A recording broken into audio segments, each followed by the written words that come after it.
কেন কেন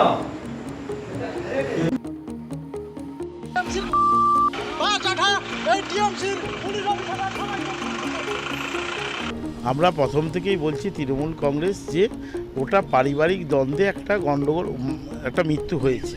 সেখানে দেখতে পাচ্ছি শুভেন্দু অধিকারী সেইটাকে ভোটের সময় কাজে লাগিয়ে নানাভাবে উত্তেজনা সৃষ্টি করছে। তার কারণ আমাদের ওখানকার সকল নেতৃত্ব, মানে বাপ্পাদিত্য গর্গ থেকে আমাদের রাজীব বন্দ্যোপাধ্যায়, সমস্ত নেতৃত্ব যেভাবে সারা 2 মাস ধরে পড়ে আছে, সেখানে তৃণমূল কংগ্রেস ওখানে 40 থেকে 50,000 লিড পাবে। তা যাতে না হয় তার কারণেই এরকম একটা সিনক্রিয়েট করে মানুষের মনোনিবেশকে বিজেপির দিকে আনার চেষ্টা করছে, কিন্তু কিছুই হবে না। ওটা তৃণমূল কংগ্রেস ওখানে জয়লাভ করবে। যতই মানে মারপিট হোক, যতই গণ্ডগোল হোক, বলে তৃণমূল কংগ্রেস ভালো ফল করবে করার জন্য। আর নির্বাচন কমিশন এখনো পর্যন্ত শুভেন্দু অধিকারীকে কেন গ্রেফতারের ব্যবস্থা করেনি?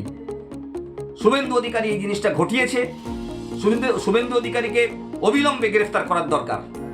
আজকের শান্ত নন্দীগ্রামকে আজকে অশান্ত করছে, এর ব্যবস্থা নেওয়ার জন্য পুলিশ প্রশাসন এবং সিআরপিএফ যারা এসছে, কেন্দ্রীয় বাহিনী, তারা কিন্তু কোনো রকমের কোনো ব্যবস্থা নিচ্ছে না। নির্বাচন কমিশন ঠুটো জগন্নাথ হয়ে বসে আছে। নন্দীগ্রামে যে তাণ্ডব চালাচ্ছে, শুভেন্দু অধিকারীকে এখনো পর্যন্ত কেন গ্রেফতার করা হয়নি? নন্দীগ্রামের মানুষ এর জন্য ক্ষোভ প্রকাশ করছে এবং নির্বাচন কমিশন যে এক পেশে কাজ করছে, সন্ত্রাসের মধ্যে সে যে যুক্ত, এটাও পরিষ্কারভাবে আমরা বুঝতে পারছি।